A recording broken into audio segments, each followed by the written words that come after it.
Bonjour à tous, bonjour à toutes et bienvenue dans ce nouvel épisode du podcast Bébé et Confidence. Je suis Manon, je suis la créatrice de ce podcast, je suis coach en sommeil et doula et aujourd'hui je vous propose de vous présenter la discussion que j'ai eue récemment avec Oriane qui est sage-femme dans une petite maternité à Blaye, pas très loin de chez moi.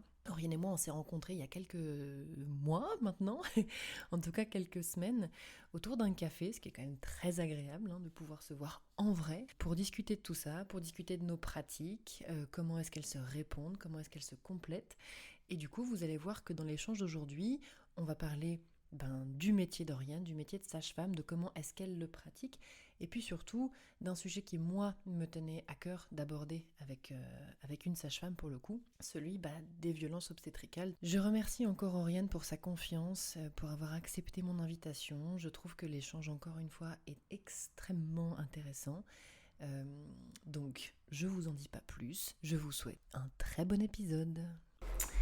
Coucou Oriane. Salut Manon. Je te remercie d'être de nouveau venue jusqu'à moi pour cette discussion d'aujourd'hui qui va parler de toi et de ton métier. Donc merci pour cet enregistrement en présentiel, c'est toujours plus cool. Est-ce que tu veux bien te présenter à nos auditeurs et à nos auditrices, s'il te plaît ?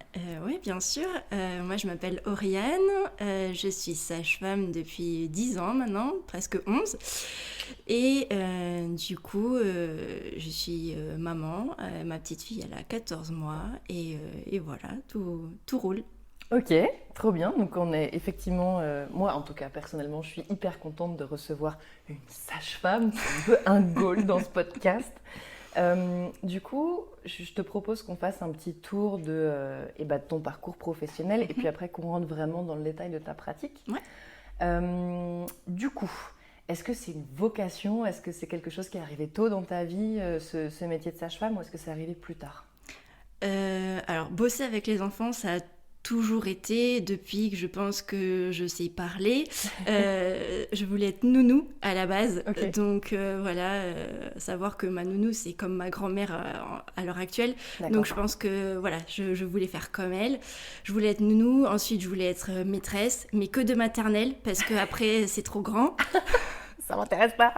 Voilà. Et puis, on m'a dit, mais non, en fait, si tu veux être maîtresse, c'est maîtresse de maternelle ou primaire, mais tu peux pas être juste maîtresse de maternelle. Donc, du coup, ça ne m'a pas plu. Voilà. Et donc, à ce moment-là, je me suis tournée vers le métier de puéricultrice. Mm-hmm. Donc ça, c'est à peu près les années collège. D'accord. Et j'ai fait un stage de 3e en crèche. Et j'ai parlé à la puéricultrice qui était la directrice de la crèche. Et ça ne m'a pas du tout plu ce qu'elle m'annonçait sur son métier, parce que, alors elle était directrice, donc elle faisait énormément d'administratif. Et au final, elle m'a dit, si tu veux travailler en hospitalier, en fait, tu vas être au contact d'enfants qui sont soit en néonat et donc du coup qui ont besoin de soins, soit des enfants qui sont hospitalisés et qui sont peut-être malades, voire très malades. Et ça ne m'a pas plu non plus.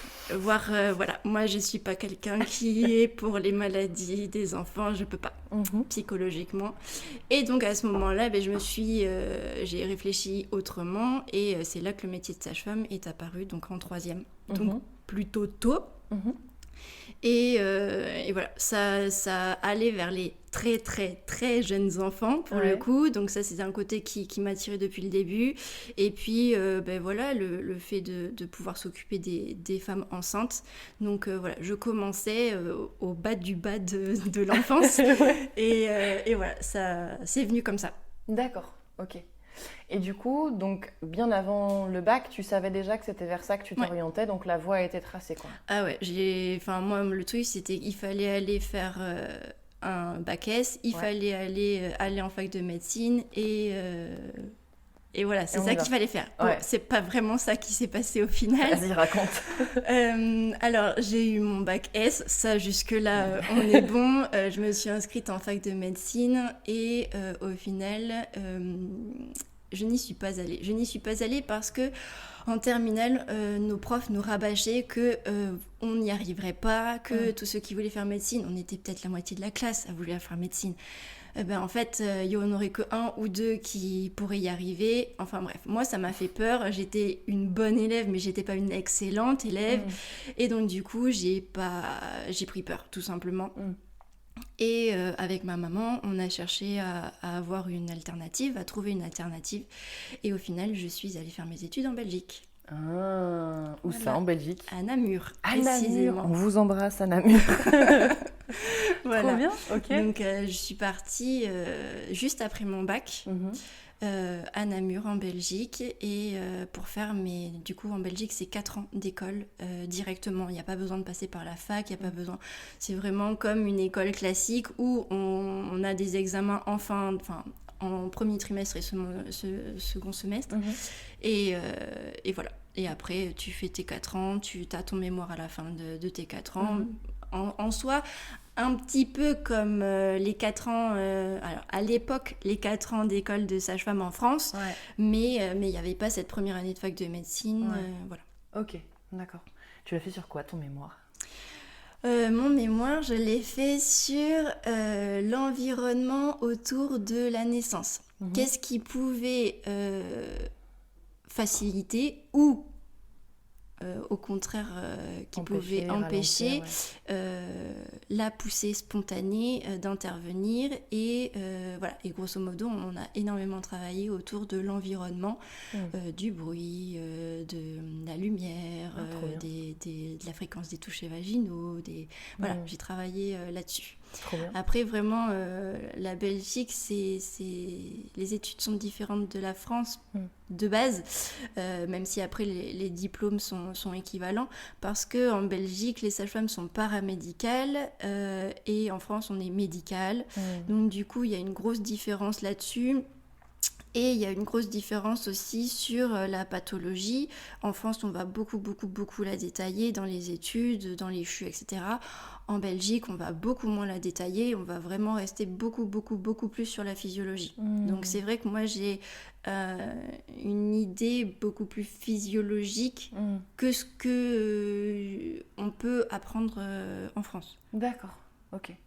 Et donc, t'as kiffé cette approche-là, le temps des études, tout ça? Ça t'a confirmé que c'était ça que tu voulais faire et tout? Ouais, alors c'est très bizarre parce qu'au final, pour avoir accès à une maternité, voir des accouchements, voir des césariennes, en fait, tant qu'on n'est pas dans le stage en première année, en fait, on ne sait pas si ça nous plaît ou pas parce qu'on n'a pas... Enfin, moi, j'ai jamais eu accès à une maternité avant de mes études.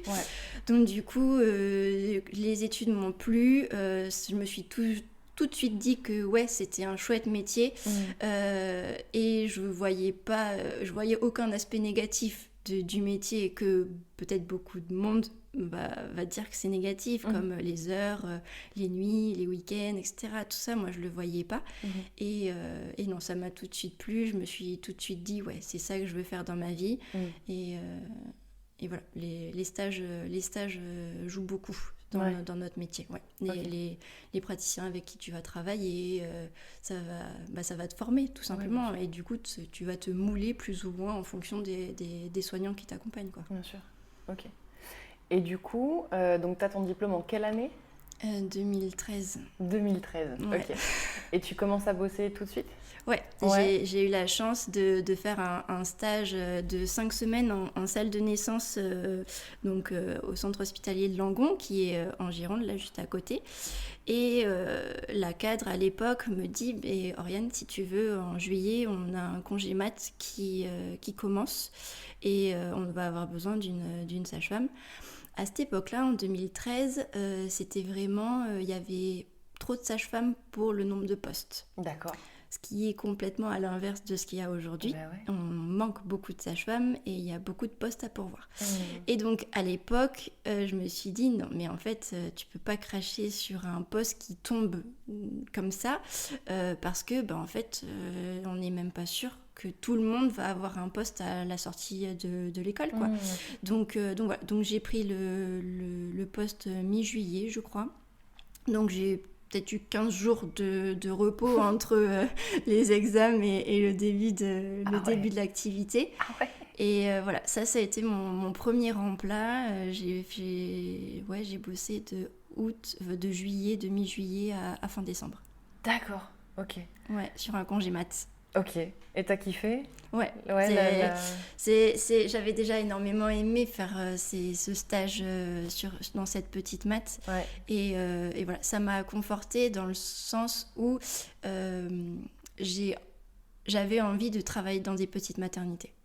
Oui, c'est ça, c'est que toi, tu as cette orientation vraiment autour de la naissance, beaucoup plus que de s'installer en libéral pour faire du suivi de Ouais. grossesse, etc. Exactement. Ouais. En fait, le métier de sage-femme a eu 8 milliards de casquettes. On Ouais. peut faire 8 milliards de métiers dans un seul et il faut réussir à trouver vraiment la direction dans laquelle on veut aller. À savoir que là, moi, je travaille dans un niveau 1. Donc, je ne sais pas si on sait ce que c'est un niveau 1. Vas-y, explique. Donc, en France, les maternités sont catégorisées en 3 niveaux. Donc, que ce soit en privé ou public, c'est exactement la même chose. Les niveaux 3, les CHU, c'est les maternités qui vont le recevoir toute grossesse, tout type de grossesse, quel que soit le terme, quelle que soit la pathologie, parce que ce sont des très grands centres. Les types 2... ce sont des maternités de moyenne envergure qui vont recevoir des grossesses et des accouchements à partir de 32 semaines à peu près, donc à partir du 7-8e mois. Et du coup, nous, les maternités de type 1, c'est des plus petites structures en règle générale. C'est des maternités où on ne va pouvoir faire que de la physiologie parce qu'on n'a aucune structure de néonate. Donc, on n'a pas du tout de structure adaptée pour les bébés prémas. Donc, ça va être des maternités où on va pouvoir recevoir que des accouchements à partir de 36 semaines. D'accord. Et des grossesses qui tirent vers la physiologie. Alors, il peut y avoir un peu de pathologie, mais qui tirent vers la physiologie. Et voilà, les grosses pathologies de grossesse ou les grosses pathologies qui sont de fait une pathologie médicale, on ne peut pas forcément tout avoir dans des maternités de niveau 1 parce que on n'a pas la structure qui permet d'avoir tous les spécialistes, etc. Donc voilà, moi je me suis retrouvée bien dans les maternités de type 1 parce que j'aime pas la pathologie, j'aime pas les trucs qui se passent mal. Voilà. Et donc du coup, c'est vrai que je me retrouve vraiment bien à travailler sur la physiologie qu'avec des bébés qui n'ont pas besoin d'assistance. Alors bien sûr, ça nous arrive de faire des petits bébés, des prématurés, mais pour le coup, on n'a pas le droit de les garder avec nous. On doit obligatoirement les transférer. D'accord. Mais ça, c'est une infime partie de l'activité des maternités de type 1. D'accord, ok. Et donc, il y a quand même l'option césarienne dans la maternité dans laquelle tu travailles. Oui, ça, il n'y a aucun problème. De toute façon, toute maternité, si elle veut travailler, il faut qu'il y ait des gynécos. Et donc, du coup, c'est un peu le problème à l'heure actuelle, c'est qu'il y a une diminution, peut-être pas une diminution, mais il y a moins de gynécos, il y a moins de sages-femmes, il y a moins qui veulent bosser en hospitalier. Et donc, du coup, des fois, on se retrouve un petit peu malmené parce qu'il y a du manque de personnel. Mais autant dans les grosses que dans les petites structures. Tout le monde est logé à la même enseigne là-dessus. Ok. Mais non, on fait des césariennes, des déclenchements, on vraiment tout comme dans n'importe quelle maternité, mais c'est vraiment juste le terme à laquelle on peut recevoir des patientes en travail qui va beaucoup changer. Et les pathologies. Et le degré de pathologie. Ouais, exactement. Ok, d'accord. Donc tu t'installes en 2013, tu commences par bosser à Langon. Ouais. Et du coup après, qu'est-ce qui se passe ? Il se passe beaucoup de choses parce qu'au final on est toujours dans cette spirale de il y a plus de sages-femmes que de postes. Donc du coup je bouge. Je bouge et je vais bosser quasiment 1 an à Marmande, donc un petit peu plus loin. Je vais bosser à l'Espar, donc dans le Médoc. Enfin, je fais le tour de la Gironde. C'est une belle région. Exactement, on va pas dire le contraire, sinon on n'habiterait pas là. Mais donc du coup, je pars ensuite 1 an à La Rochelle. Dans une petite clinique qui a depuis fermé. Et dans cette clinique, je me retrouve donc dans une maternité de niveau 1, mais à faire un métier qui ne me plaît pas à 100%, à savoir que bosser en tant que sage-femme en clinique ou en centre hospitalier, c'est différent.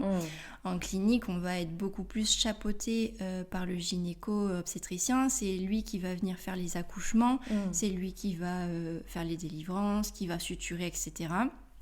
Parce que ce sont ses patientes. À l'hôpital, c'est différent. Ce sont les patientes de l'hôpital et pas forcément d'un praticien en particulier, que ce soit sage-femme ou gynéco.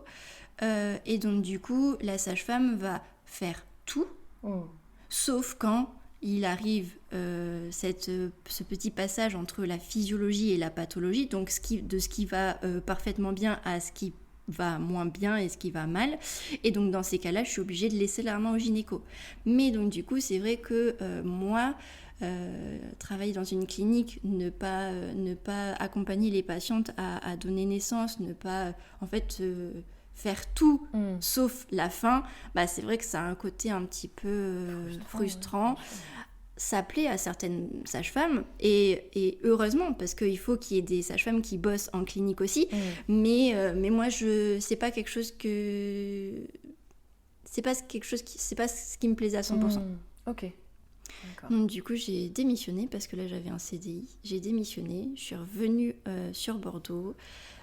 J'ai fait des remplats à Bagatelle, là, juste à côté de chez toi. Et après, je suis partie donc au centre hospitalier de Blaye, donc, qui est vraiment une petite maternité dans le Haute-Gironde. Et du coup, là, j'y suis depuis 2016. Et là, je suis titulaire. Donc du coup, j'ai mon poste à moi. Ah ouais, oui, donc ça fait un paquet de temps que tu es là-bas. Ouais, ça fait un paquet de temps. Donc en fait, entre 2013 et 2016, il s'est passé beaucoup de choses. Et j'ai vu différentes structures, j'ai vu des endroits qui me plaisaient, j'ai vu des endroits qui me plaisaient pas du tout, j'ai vu des fonctionnements différents. Ouais. Et ça m'a vraiment permis de me dire, ouais, en fait, c'est vraiment le centre hospitalier, le niveau 1, qui moi me plaît parce que je peux accompagner mes patientes comme j'en ai envie et voilà. Avec ce degré de sérénité, alors qui n'est jamais garanti bien évidemment, mais du fait que ce soit pas patho, que ce soit pas très préma. Exactement. Ok, d'accord. Ouais. Ok. Et du coup, ce que tu nous as dit un peu en introduction, tu as une petite puce. Ouais.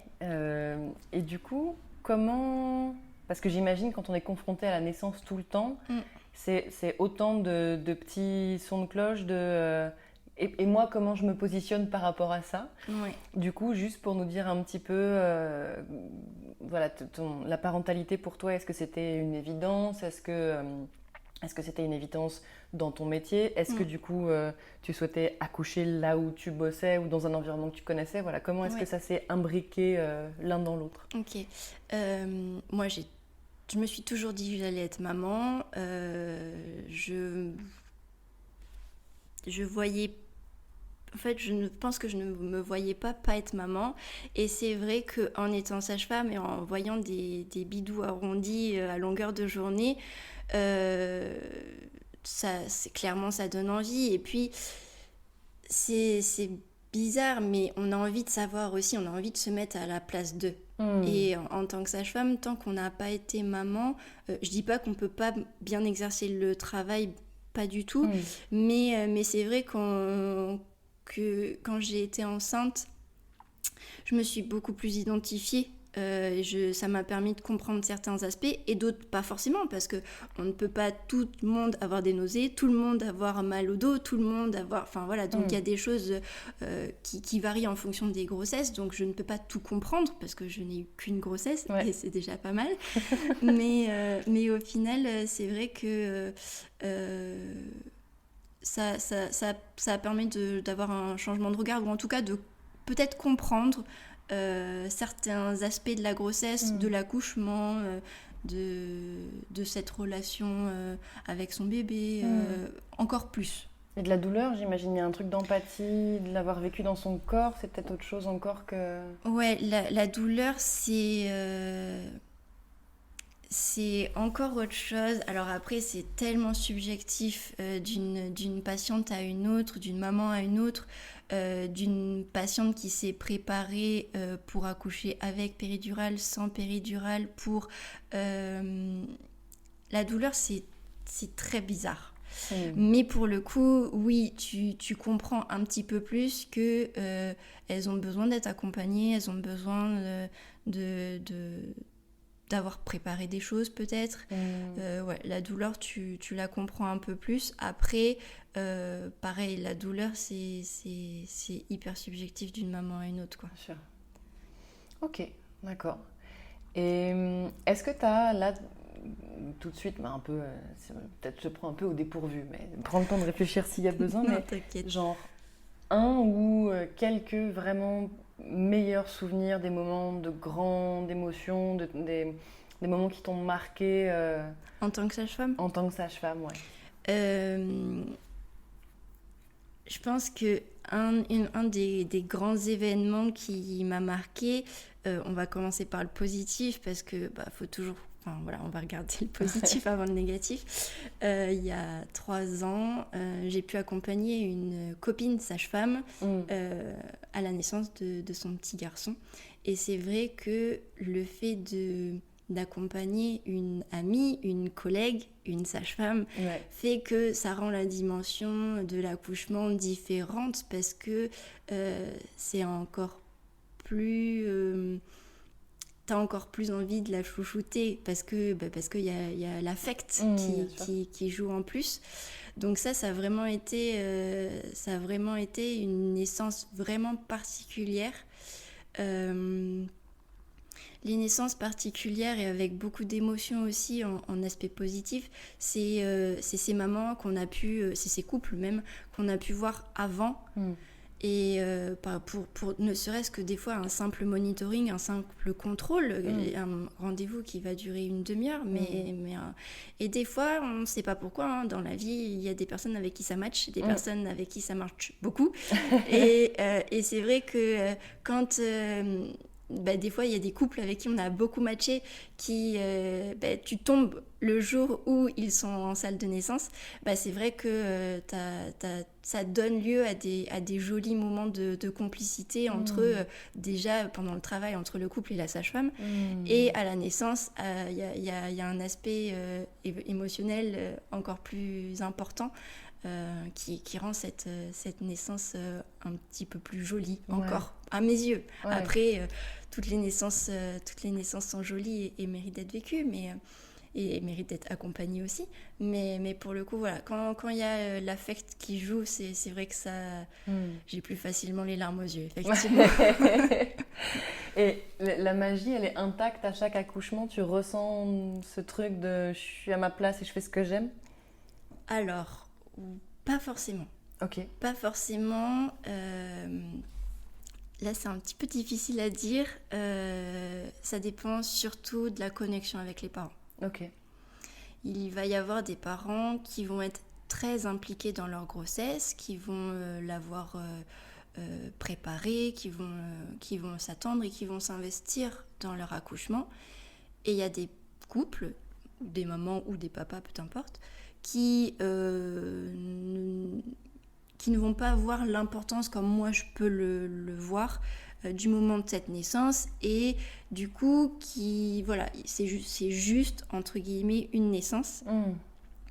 Et dans ces cas-là, quand il n'y a pas c'est vrai qu'il n'y a pas une énorme implication de la part des parents, mon côté affect, mon côté émotionnel et mon côté waouh, c'est magnifique comme accouchement, il est un petit peu diminué parce qu'il n'y a pas la réponse des parents de l'autre côté. Après, en soi, toute naissance d'un bébé et tout premier pleur d'un bébé et tout ça, oui, ça m'émeut à chaque fois.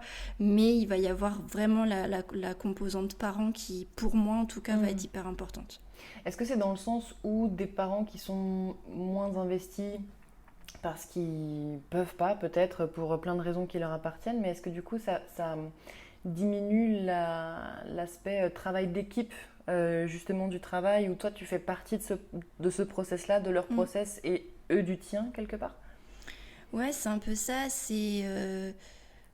Tout parent attend son enfant, hein. Je dis pas du tout le contraire, mais c'est vrai que quand on sent moins une joue... Enfin, non, je vais pas dire ça, c'est pas vrai. Quand on sent... moins d'attrait, d'envie, de questionnement, de qu'est-ce que je peux faire, de machin, c'est vrai que obligatoirement on va être beaucoup plus dans les je vous ai posé cette perfusion parce que machin, on fait un toucher vaginal parce que mais on va pas être dans la communication, donc voilà, un peu moins de communication avec ce genre de parents, mais mes parents qui seront exceptionnels comme n'importe quel autre parent quand même, hein, ça n'a pas de... Bah oui, après, pour avoir vécu du coup 2 grossesses, dont une où j'étais très très jeune, c'était pas un problème de renseignement, mais comment ça s'est passé, parce que je parlais pas la langue du pays dans lequel j'ai accouché, etc.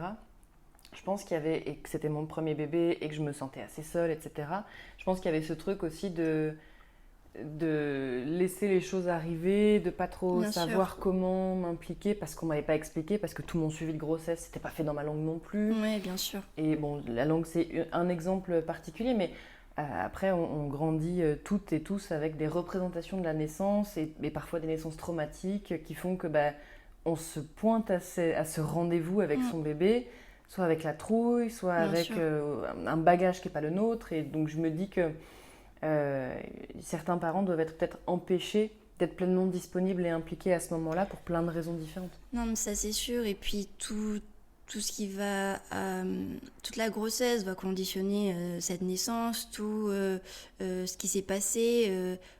C'est des choses qui vont être horribles, mais il y a des femmes enceintes qui vont perdre leur maman, par exemple, pendant la grossesse. Et ça va avoir un impact énorme sur... l'implication qu'elles ont dans cette grossesse et sur l'accouchement, avec énormément de peur, avec ce fait de se raccrocher à son bébé. Il peut y avoir tellement de scénarios possibles que c'est vrai qu'on n'est pas tous obligés d'être à 100% disponibles et investis au moment de la naissance. Et c'est pas grave, je pense qu'il faut oser poser les questions. Alors, toi, c'est vrai qu'en parlant pas la langue, c'est compliqué de s'exprimer. Mais c'est vrai que poser des questions, même les plus anodines, en tant que sage-femme, enfin, je vais parler pour moi, mais je préfère qu'on me pose la question et qu'on réponde et que j'ai apporté une information, l'information on en fait ce qu'on veut, mais plutôt que garder ces questions pour soi et au final ne pas pouvoir s'investir ou ne pas pouvoir faire ce qu'on pense être bien pour nous, pour notre naissance, pour notre accouchement. Ouais, j'imagine que du coup, en fait, cette communication, c'est un peu le socle sur lequel tu construis aussi ton rapport au respect de l'intégrité de la patiente et du couple que tu accompagnes, du consentement, de toutes ces choses-là qui sont hyper importantes. Ouais. Et que du coup, si on te ferme un peu cette porte-là, peut-être que tu te sens un peu empêché d'avoir cette explicitation très sécurisante de je fais ça parce que... Exactement. Ouais. En fait, j'ai pour habitude de... Alors, je n'impose jamais rien, ou si j'impose, c'est parce qu'en fait, je me retrouve face à quelqu'un qui ne va pas savoir ce qu'elle veut faire. Mais en règle générale, j'ai plutôt une pratique où je vais proposer un choix A, B, C, et le couple va, en fonction de ce qu'il ressent, en fonction de ce qu'il a préparé, va plutôt s'identifier au A, au B, au C, et après, un quart d'heure après, on peut changer d'avis, c'est pas grave. mais c'est vrai que ces personnes-là qui nous disent je ne sais pas pour une raison X ou Y, on va plus leur imposer des choses qu'on pense être bien pour eux, mais c'est pour les accompagner au mieux. Après c'est pas forcément comme moi j'aime travailler, mais je m'adapte. Oui, il faut faire de la place pour ces parents-là qui du coup n'arrivent pas peut-être à se projeter dans une position décidante à ce moment-là. J'imagine. Exactement. Et puis oui, par rapport à ce que tu disais tout à l'heure, j'imagine qu'il faut rassurer les patientes qui traversent des choses difficiles pendant leur grossesse. On a tendance à beaucoup culpabiliser, de se dire « Ah mon Dieu, mon bébé va ressentir mes émotions ». Et qu'en fait, à partir du moment où on prend soin de soi, qu'on verbalise, qu'on prend soin de sa santé mentale, etc., il y a assez peu de risque de transmettre des dommages ni au bébé ni à la relation d'attachement, mais ça implique de prendre soin de soi Bien sûr. et de faire exister ça comme une priorité. Ouais, moi je pense qu'il faut vraiment parler, maintenant, enfin en France en tout cas, on a la possibilité de s'exprimer et de communiquer avec énormément de soignants pendant la grossesse. On a accès à beaucoup de choses, peu importe la situation dans laquelle on est, mais il y a énormément de psychologues qui sont spécialisés en périnatalité. Donc nous, par exemple, on en a une qui est dans la maternité. Donc ça, c'est hyper important. On va avoir les sages-femmes libérales et libéraux, puisqu'il y a des hommes aussi. Et ces sages-femmes-là vont faire la transition entre la maison, l'hôpital, la maison, et vont avoir un rôle hyper important à jouer dans la préparation à la parentalité, l'aspect après de est-ce que mon bébé grossit bien, etc. Et c'est vrai que ces personnes-là sont des personnes réellement ressources parce que en règle générale on a un ou une sage-femme libérale en tant que patient, et donc du coup c'est vraiment quelqu'un avec qui on va pouvoir parler, tout dire, et moi je pense que toute femme enceinte devrait se rapprocher d'un ou d'une sage-femme qui est pas trop loin de la maison, quoi. Bien sûr. Parce que vraiment, ça permet d'avoir quelqu'un qui va être à l'écoute, quelqu'un qui va nous connaître, parce que va nous voir plusieurs fois, qui va connaître notre entourage, qui va connaître notre vie, notre façon de... et qui va du coup pouvoir orienter ses conseils une fois qu'on sera rentré à la maison avec un petit bébé, et que là... Le dur commence. et que là, c'est la galère. Mais ouais, bien sûr. Mais de manière générale, il faudrait pouvoir proposer un suivi psychologique, je dirais systématique aussi, tu vois, ou former à des notions de base. C'est là où il y a tout un tas aussi de nouvelles professions, dont la mienne, mais pas que, qui rentrent en jeu dans l'accompagnement, dans la mise en place d'un dispositif d'écoute, de relais, d'orientation vers des professionnels de la santé mentale ou de la santé en général d'ailleurs. Mais c'est vrai que c'est assez méconnu, et que on vit quand même toujours avec cette espèce de conscience de bon bah voilà, je suis rentrée à la maison avec mon bébé et puis je suis censée savoir comment faire, quoi. Je suis censée pas galérer, je suis censée me taire et y aller, quoi. Et c'est assez délétère comme postulat. On encourage toujours assez peu les très jeunes parents à dire bah c'est dur, quoi. C'est dur et il faut de l'aide, il faut du relais et tout ça. On essaye de changer ça, mais c'est timide comme... mais après, je pense qu'il y a vraiment... Enfin, pour y être passé, et là, c'est plus mon expérience perso qui joue, j'ai l'impression qu'il y a comme un blackout quand on passe la barre des X ans de l'enfant, ou quand on est dans le rôle de grand-parent, que... Allez, les 3 premières années, bah non, en fait, tu dormais 3 heures l'après-midi, et puis en fait, t'as jamais rien dit, et puis... Et j'ai l'impression qu'il y a un peu... une amnésie collective. Une amnésie de... Mais t'es sûre ça s'est passé comme ça? Parce que moi, j'ai pas l'impression. Bah non, tu faisais tes nuits tout de suite. Bah non, t'as jamais pleuré. Bah non. Ouais, bon, je suis pas sûre de l'information. Ouais, ou à l'inverse, moi je me rappelle, ma mère elle m'a toujours dit putain, vous m'avez fait galérer, ton frère et toi, avec le sommeil, vous n'avez pas dormi ni la nuit ni le jour. C'était l'enfer et tout. Mais c'est tout. Tu vois, oui, on n'a pas de solution, pas de... Ouais. Et avec mon travail actuel, tu vois, j'ai dit, mais il y avait du reflux, j'en sais rien, vous chialiez tout le temps, je ne sais pas. D'accord. Et du coup, quand même, je pense que... Parce que pour l'accompagner au quotidien, les problèmes de sommeil, c'est pas le sujet, mais ça traumatise. Pas dormir pendant X mois, ça traumatise un système. Et du coup, je pense qu'il y a un peu dans ma famille en tout cas, cette croyance et peut-être même ces traumas qui sont un peu passés, tu vois. Qui passent génération en génération. Ouais, c'est comme ça. Donc je suis conditionnée à me dire, de toute façon, ça va pas je dois passer par là. Ouais. Et peut-être cette posture aussi de... la galère, c'est comme ça. On ne la remet pas en question, il n'y a pas de solution, il n'y a pas d'explication. Et quand tu veux faire mieux ou quand tu veux essayer d'accompagner, ce qui était mon cas avec mon premier enfant, c'est vraiment genre, il faut je peux pas la laisser pleurer, il faut que j'y sois, quoi. C'est là qu'on tombe dans le burn-out, hein, finalement, Mais parce qu'on est tout le temps là. Complètement. Mais tu sais que ça commence dès la maternité. Ouais. Dès la maternité, avec les pleurs, les mâches. Enfin,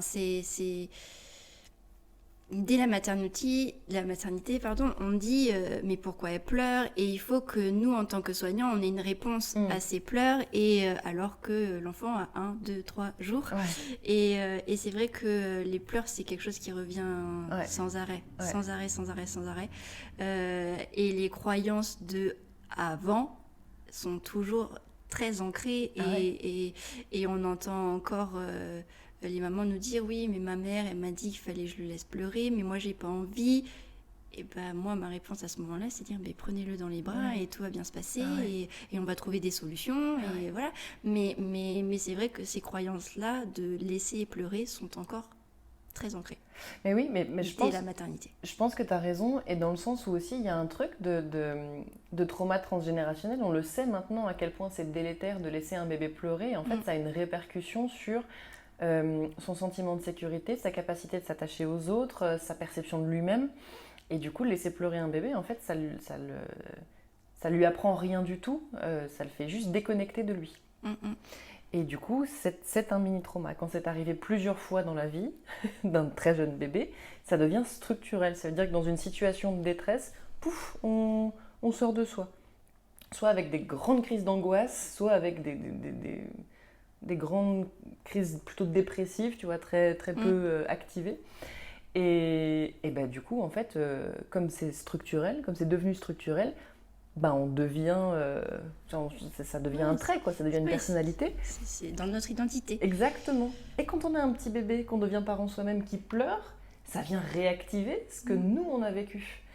Et du coup, soit on se pose en complète opposition à ça, et c'est là où on est très intolérant aux pleurs, on peut pas les entendre, c'est trop dur. Bien sûr. Soit du coup on va répéter le schéma qu'on connaît en sachant un peu à l'intérieur de soi-même que c'est pas ok, mais je pourrais parler des heures des mécanismes de dissociation, d'attachement, système nerveux. On va le faire, mais c'est pas le sujet. Revenons du coup à ta pratique. Tu disais tout à l'heure de te concentrer sur le positif. Est-ce qu'il y a un moment plus difficile dont tu te rappelles, un truc qui a été compliqué à accompagner Alors, tout ce qui va être en extrême urgence et que tu ne peux pas prendre le temps d'expliquer, ou en tout cas tes explications sont tellement brèves et le temps imparti est tellement court que de toute façon tu vas à l'essentiel. Tout ce qui va être, et là je vais dans le pire du pire, tout ce qui va être, donc, dans notre jargon ça s'appelle des césariennes de code rouge, donc c'est les césariennes où pour la mère ou pour l'enfant, il faut aller très vite et il faut que cette naissance soit faite. Dans des césariennes code rouge, l'aspect à l'humanité est un peu bafoué. J'avoue, on pense beaucoup plus à technique, il faut que cet enfant sorte, plutôt explication, consentement et tout le bazar. Donc c'est vrai qu'on va vite. Alors moi, j'aime...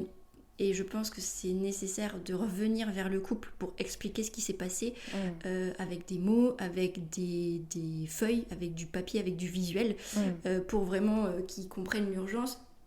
Et dans la grosse majorité des cas, tout le monde le comprend. Mais c'est vrai que ça, c'est des moments qui sont très stressants pour nous en tant que soignants, parce que on a en jeu la vie de la maman et du bébé, et qui va aussi être très stressant pour le couple, parce que là on part total à l'opposé de 99% des projets de naissance, quoi. Ah ouais, bien sûr. Et ça, c'est un aspect de ma profession qui moi j'en aime, je me porte, parce que c'est agréable pour personne. Très, très clairement, ni pour nous ni pour eux. Donc voilà, ça va être un aspect plutôt négatif de mon boulot, qui va être plutôt difficile à gérer émotionnellement, autant pour moi que pour les patients. autant le lien mère-enfant peut aussi être joué sur cette césarienne-là, parce que l'enfant est réellement arraché à sa mère très brutalement, avec des fois des anesthésies générales, donc des mamans qui n'entendent même pas le premier pleur de leur bébé en salle de césarienne. Donc ça peut, pour moi, pour eux, tout ça, ça peut vraiment être des naissances qui peuvent être difficiles. Et après, là où moi, je me suis sentie impuissante, je suis partie faire un stage à Madagascar en dernière année d'école de sage-femme. Et là, clairement, tu as beau avoir ton bagage théorique, quand tu n'as pas le matériel, et là, tu te sens clairement impuissant. Et donc, du coup, ce stage m'a permis de me dire que, ouais, franchement, on est vraiment très, très, très bien lotis en France. On est très bien accompagné. Si on veut l'être, on peut être très bien accompagné. On a tout le matériel qu'il faut. Et voilà, il arrive des drames, c'est sûr. Mais en tout cas, matériellement parlant, on a ce qu'il faut. Et ça, c'est quand tu as l'expérience de j'ai manqué de ça pour pouvoir faire une naissance sereine et que tout le monde aille bien, et au final, tu te rends compte que ton matériel t'y tient et c'est important et que j'ai de la chance. Oui, c'est ça, parce que j'imagine que ce qui est terrible là-dedans, c'est de se dire ça aurait pu bien se passer, quoi. Ah je suis partie en stage avec ma meilleure amie qui est sage-femme aussi, et entre trois sanglots, je lui disais, mais mon Dieu, si la situation s'était passée en France, tout irait bien. Mais parce qu'on est dans un autre pays qui n'a pas de moyens, en fait, voilà, l'issue a été très, très négative. Mais ça forge. Ça forge, et ça, c'est des situations en France qu'on ne vivra pas, mais qui existent quand même dans le monde, quoi. Oui, ça rappelle qu'effectivement, l'accès à une naissance, en tout cas médicalisée et du coup sécurisée du point de vue patho, c'est un privilège, effectivement. Complètement. Ouais, c'est hyper intéressant. Ça ne remet pas en question les drames et les difficultés que des personnes vivent partout et notamment ici. Bien sûr. Mais on rappelle qu'il y a peut-être pas mal de drames évités, effectivement, parce qu'on est dans un pays privilégié. Ok. Et du coup, pour revenir à ce que tu disais de justement cet aspect négatif de quelque part de te sentir parfois par la force des choses, par un cas de figure particulier, d'être un peu contrainte d'aller trop vite, même voire d'avoir des gestes qui sont peut-être un peu intrusifs, tout ça. C'est quelque chose qui appelle un débrief pour toi. Est-ce que c'est quelque chose que tu portes? Est-ce que tu en parles avec des collègues? Est-ce que tu as une supervision aussi psychologique pour ces moments-là? Quand on a l'impression d'être violent, parce que y a, la violence obstétricale existe, et on est dans plusieurs cas. Soit on est comme dans mes cas d'extrême urgence où en fait il faut faire quelque chose pour sortir de la situation négative dans laquelle on est. C'est vrai que même moi, c'est des choses qui sont difficiles à vivre parce que j'ai cet aspect humain. Voilà, je travaille pas avec une machine, je travaille avec un humain, et on a tous nos émotions, et c'est vrai que moi j'ai besoin de souffler, j'ai besoin de revenir vers le couple que j'ai accompagné, et pour leur expliquer de pourquoi en fait il s'est passé ça. Et c'est vrai qu'en règle générale, revenir sur les aspects négatifs, ça soulage autant le soignant que le soigné. Après, on peut être aussi dans la position que c'est quelque chose qu'on fait en systématique, on n'a pas l'impression d'être violent, mais c'est perçu comme violent pour une patiente et l'autre pas du tout. Mais je pense que ça, c'est propre à chacun. La violence obstétricale, c'est un sujet très compliqué. Moi, petite aparté, mais j'ai suivi un couple il n'y a pas si longtemps, et je demandais avant chaque examen, avant chaque chose que je faisais à la patiente, si je pouvais. Si je peux lui faire un toucher vaginal, si je peux mettre mes mains sur son ventre, si je peux lui poser la perfusion. que des gestes en soi qui sont des gestes classiques routiniers, pour moi en tant que sage-femme, qui sont des gestes possiblement nécessaires à chaque naissance. Et le papa m'a dit, mais vous allez lui poser la question à chaque fois? Et là, je me suis sentie bête. Je me suis sentie bête parce que pour lui, ça n'avait aucun intérêt, entre guillemets, mes questions. Alors que, en fait, pour moi, et peut-être pas pour cette patiente-là, mais pour une autre, ça va avoir un super intérêt et ça va être même primordial parce que je fais, comme je dis, je fais pas n'importe quoi avec un objet, je traite sur l'humain. Donc du coup, pour moi, c'est hyper important d'avoir ce consentement, d'avoir ce oui, parce que je sais que j'ai l'autorisation. Bah ouais, puis au-delà de ça, l'accouchement, c'est quand même un moment d'extrême vulnérabilité. Et t'es parfois un peu en dehors de ce qui se passe et du coup, tes curseurs changent et bougent un peu. Et moi, je me rappelle, c'est souvent après que je me suis rendu compte d'à quel point j'avais été enveloppée, d'à quel point on m'avait accompagnée ou pas, d'à quel point on m'avait demandé mon avis ou pas. Et bah, typiquement dans le « oui, ça s'est passé » et « non, on m'a pas demandé mon avis », bah, de voir à quel point dans un cas il n'y avait pas besoin de réparation et dans l'autre oui il y avait de la colère, il y avait de l'injustice, Bien sûr. Parce qu'il y avait une perception de violence. Bien sûr, mais je pense vraiment que si on se sent dans cette position-là, il faut parler tout de suite.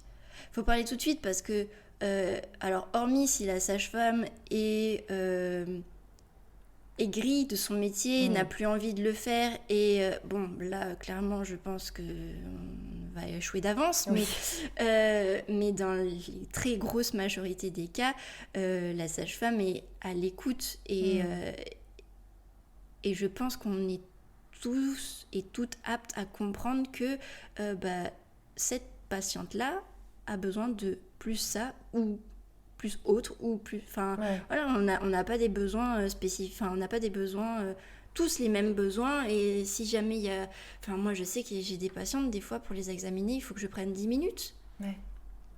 J'ai la chance dans la maternité dans laquelle je travaille de pouvoir prendre ces 10 minutes parce que il y a eu quelque chose dans la vie qui fait que il faut prendre ces 10 minutes. Peut-être que dans d'autres structures je ne pourrais pas prendre ces 10 minutes-là et que je me sentirais violente. Maltraitante, Mais voilà, si par contre, on ne dit pas « moi, il me faut vraiment du temps pour que vous m'examiniez », c'était ça ou c'est un exemple parmi tant d'autres. Mais moi, il me faut du temps pour que vous m'examiniez parce que c'est quelque chose qui est compliqué pour moi.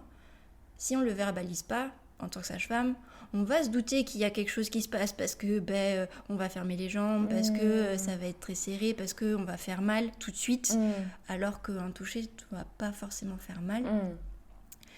Il va y avoir des pistes, mais c'est vrai que si jamais on nous dit tout de suite « moi j'ai peur de » ou « moi il me faut du temps pour », c'est vrai qu'on va pouvoir largement adapter notre façon de travailler et en soi d'être vraiment plus aidant, plus encadrant, plus soutenant, plus enveloppant. Bien sûr. Dans notre prise en charge. Bien sûr, encore faut-il pouvoir verbaliser quand il s'agit de traumas qui n'ont jamais été affrontés, en fait... Et c'est tout là l'importance de la visite postnatale et l'entretien postnatal. La visite postnatale, ça va être vraiment tout ce qui est aspect physique de est-ce qu'on s'est bien remis physiquement de la naissance. Et maintenant, il existe depuis peu de temps l'entretien postnatal. Et là, en fait, l'entretien postnatal, c'est une discussion entre le couple ou la maman et un soignant. C'est une discussion sur ce qui s'est passé. Ça a lieu 3 semaines, 1 mois et demi, max, après la naissance. Et moi, je trouve que c'est mieux de le faire dans la structure. Parce qu'on peut avoir le dossier sous les yeux, on peut avoir quelque chose de visuel à regarder. Et des fois, ça permet de vraiment mieux comprendre et ça permet de penser des choses qui se sont plus ou moins bien passées. Et cet entretien, on va vraiment chercher à savoir comment va la maman, mais psychologiquement, et pas physiquement comme la visite postnatale. Ouais. Et cet aspect-là est hyper important et je pense que ça permet de mettre des pansements, un premier pansement sur ce qui s'est passé, Oui. où nous, en tant que soignants, on va pouvoir diriger vers, je pense que cet entretien ne suffira pas, mais aller voir X ou Y personnes pour vous aider. Parce que c'est vrai que si on ne revient pas quasiment de suite, après c'est difficile de faire le travail. Bien sûr, et c'est peut-être aussi une invitation, parce que ça, en fait, c'est quelque chose d'extrêmement difficile à anticiper, mais moi j'ai tendance à dire de façon très légère, et peut-être un peu trop légère, que tout le monde devrait faire une thérapie avant d'être parent. Mais en fait, le fait est que la parentalité, et ça commence dès la grossesse et dès l'accouchement, ça va vous mettre le nez dans le caca de vos traumas, c'est clair et net, et que quand on ne l'anticipe pas, ça nous saute à la tronche en fait, et la parentalité nous pousse dans de tels retranchements de fatigue, de résilience, d'intensité émotionnelle que on ne peut pas faire autrement, quoi.